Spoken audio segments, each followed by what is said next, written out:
আজ বিজয়া দশমী। সনাতন ধর্মাবলম্বীদের 5 দিনব্যাপী শারদীয় দুর্গোৎসবের শেষ দিন আজ। প্রতিমা বিসর্জনের মধ্য দিয়ে শেষ হবে আনুষ্ঠানিকতার।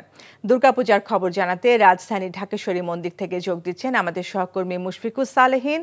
সরাসরি যাচ্ছি তার কাছে। মুশফিক, বিজয়া দশমীতে প্রতিমা বিসর্জনে কি প্রস্তুতি চলছে আমাদের জানাবেন।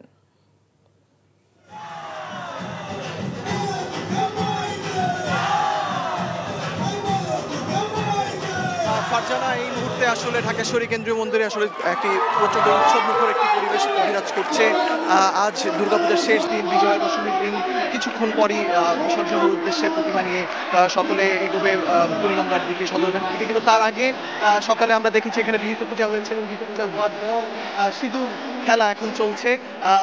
দেবী দুর্গার পায়ে সিঁদুর ছুঁয়ে সেটি এখন প্রিয়জনদের গায়ে ছুঁয়ে দিয়েছে সেই সিঁদুর, এবং এই সিঁদুর খেলার মাধ্যমে আসলে আমরা জানতে পেরেছি যে আমাদের এখানকার তরুণীরা, ধর্মাবলম্বীরা তিনি বলছেন যে দেশ জাতির কল্যাণের জন্য, প্রিয়জনদের আপনজনদের কল্যাণের জন্য তারা কামনা করে তারা এই সিঁদুর খেলাটি ফিরে থাকেন। এবং এটি এখন এখানে চলছে, 12টা থেকে শুরু হয়েছে এবং আগামীতে চলবে। এবং তারপরই আসলে আজকে এই যে 5 দিন ব্যাপী আরো এই মহালয়ের মাধ্যমে যেই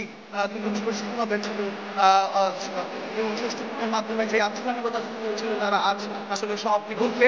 এবং এর মধ্য দিয়ে এক ধরনের সাথে শুরু আসলে এই মণ্ডপগুলোতে রয়েছে, কেননা দেবী দুর্গা যারা আরাধনা করেন হিন্দু ধর্মাবলম্বীরা, তারা কিন্তু একই সাথে কন্যা রূপেও আসলে তাকে গণ্য করেন। সেই কন্যা বাপের বাড়ি এসেছিলেন, বাপের বাড়ি থেকে তিনি আবার স্বামীর গৃহে ফিরে যাবেন কৈলাসে, নদীতে ভাসিয়ে দিয়ে সেই আসলে মাধ্যমে তিনি আবার কৈলাসে ফিরে যাবেন। সেই যে বেদনা, সেই বেদনাটি আসলে আমরা আজকে সনাতন ধর্মাবলম্বীদের মধ্যে দেখেছি। এবং একসাথে এটিকে বিজয়া দশমী বলা হয়, কেননা এই পুরাণ মতে, হিন্দু পুরাণ মতে মহিষাসুরকে এই দিনেই আসলে বধ করা হয়েছিল, সে কারণে একে বিজয়া বলা হয়। তো এই হচ্ছে আজকে এই ঢাকেশ্বরী কেন্দ্রীয় মন্দির এই মুহূর্তে সর্বশেষ পরিস্থিতি শারদীয় উৎসবে।